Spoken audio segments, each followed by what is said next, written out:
The kingdom of God is like a party. I don't know if that sounds wrong to you. It may sound very challenging to hear at this time when we're in the middle of a pandemic and our ability to party and celebrate with friends is so limited. Maybe we long for human contact to break up our isolation.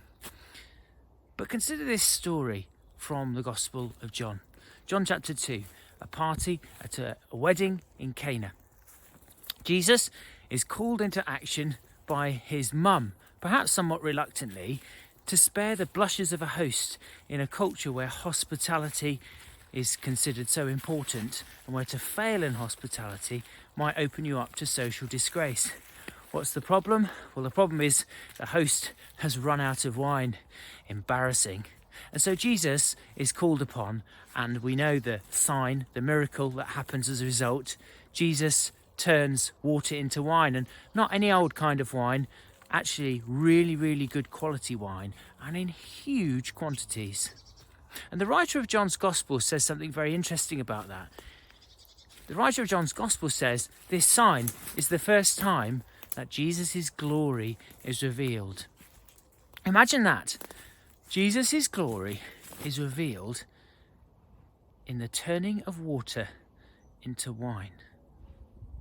Parties, I think, reveal something about God's glory. The way we eat and drink and celebrate, the way we engage with others, the way we offer hospitality says something about God. There's another story in Matthew 22 where a father decides to throw a party for his son. Invitations go out to the sorts of people you'd expect to go to an important person's party. But you know what? They're preoccupied. They have to deal with their business or their field. And in the end, they don't come. The father's furious. He looks round and wants people to come. And so his servants are sent out to the highways of the byways, and all sorts of perhaps unexpected people end up at the table receiving the hospitality. See, parties are subversive, aren't they? What matters when you're at a party is not whether you're rich, whether you've got a six-figure salary, or whether you're unemployed. What matters is you received an invitation in the first place, and the host has included you. Parties reveal something about God's character. And the gospel isn't about us being perfect or deserving to be there. Rather, it's about a God who loves us so much that he sends the invitation to us. The kingdom of God is like a party.